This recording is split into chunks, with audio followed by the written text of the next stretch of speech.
Hello, my friends. My name is Darren Gertis. It is December 8th, 2024, and this is the Daily Brief. So, before I get into the numbers and work our way through the process as normal, I want to start somewhere else because yesterday some major event just happened and you need to be aware of it. So, we've been talking about what's been going on in Syria for some time. So, the Syrian General Staff has ordered the surrender of all of Assad's remaining Syrian Arab army soldiers in the capital in Damascus. Assad's been defeated. Assad actually fled. He was actually in Syria. There were reports that he was in Russia, and then he apparently went back to Syria, and he was in Syria. And when he left, it looks like his plane actually might have crashed. We don't know exactly. There are mixed reports, and just like there's the fog of war, we just don't know what's actually happened here. But Reuters is citing two Syrian security sources said it was very likely that the Syrian President Bashar al-Assad was killed in a plane crash near Homs last night. The plane, which had taken off from Damascus International Airport, was believed to have been shot down. It was a mystery why the plane took a surprise U-turn and then disappeared off the map, according to the flight data. So it took off from Damascus and was on its way out here, and yeah. So now, there's also a report that it might have been shot down with a Russian weapon, not necessarily because the Russians meant to or anything. We just don't know. That could be or might not be. It's just hard to see what's happening, but it looks like certainly the Syrian regime has fallen. And then secondarily, it looks like Assad himself might no longer be with us. Okay, 1,460 Russian casualties. By the way, I'll go back to this in another video later on today. I'll cover what happened. This was a blitzkrieg. This was 11 days and before the entire country fell after 24 years of Assad's rule. I'll talk about what happened over these 11 days, how it started up again, because the start of this is really interesting as well. Okay, 1,460 Russians off the battlefield today. 5 tanks, 36 armored fighting vehicles, 3 artillery pieces, 17 vehicles and fuel tanks. The 1,460 is high for the war, but low for the last 2 or 3 months. The Russians announced that it intercepted 46 Ukrainian drones over its territory on the night of December 8th. According to the Russian Ministry of Defense, the drones were reportedly shot down across multiple regions: 17 over Belgorod, 12 over Kursk, 6 over Voronezh, 7 over Rostov, 4 over Astrakhan. Russians claimed all drones were successfully neutralized. Now, I don't know if that's true or not. It's almost hard to find anything about Ukraine and Russia today in the news because all the information's about Assad and what happened in Syria, and with good reason, because what happened there was just a remarkable, very quick fall of the Syrian regime. And when regimes fall, it can happen very quickly. So, okay. Andrew Perpetua is talking about what's going on in the battlefield in Ukraine, and I don't see his figures for today yet, but this was really, really interesting what he had to say. I know a lot of people are currently obsessed with Russia's advances in Ukraine, but I personally see these advances as largely a failure of the Russian military. Now remember, Andrew Perpetua is the guy that daily tabulates, how many tanks or whatever are blown up or hit by drones or whatever. He's tabulating that with video on both sides. It's just amazing to watch.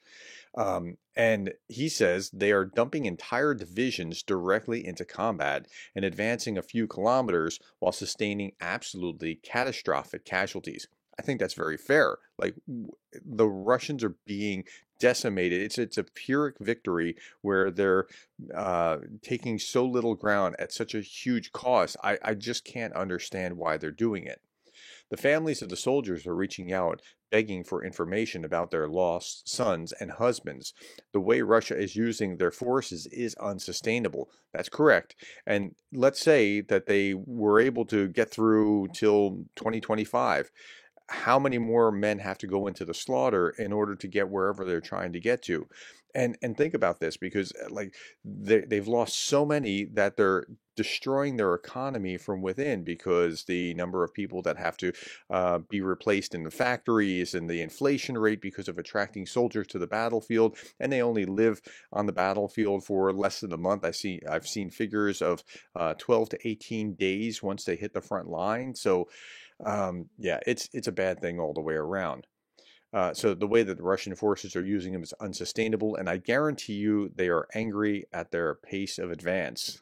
Like, what's wrong with you? Why can't you do better? Well, there's a reason. They're running into a buzzsaw in the Ukrainian army. I think that the current rate of Russian advance is actually a really good sign for Ukraine.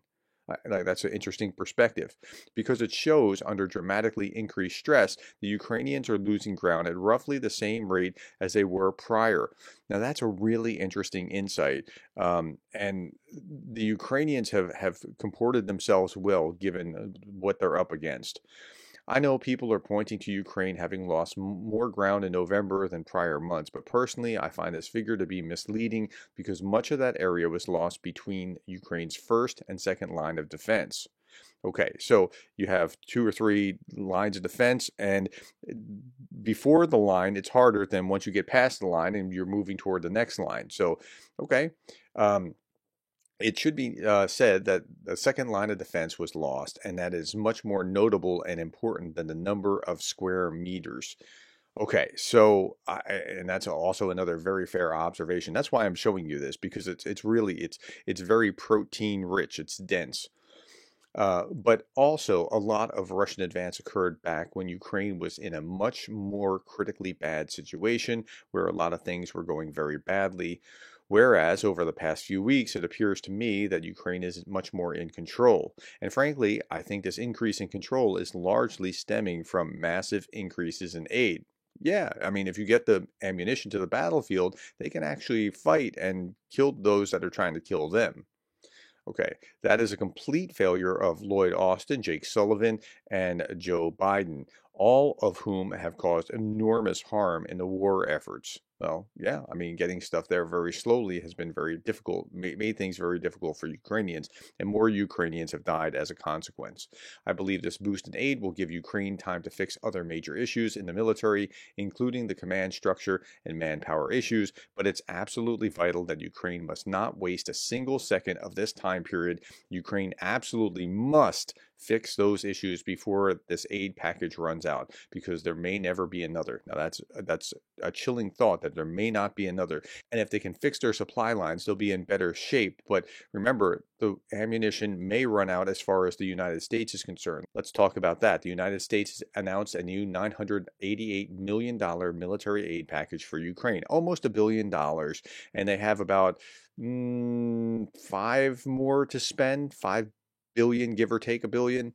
The package includes ammunition for HIMARS, unmanned aerial systems, equipment, components, spare parts to maintain, repair, and overhaul artillery systems, tanks, and armored vehicles. So they have another 5, maybe 6 to draw down yet. Okay, just a little bit more and we'll be done. Technologies win wars.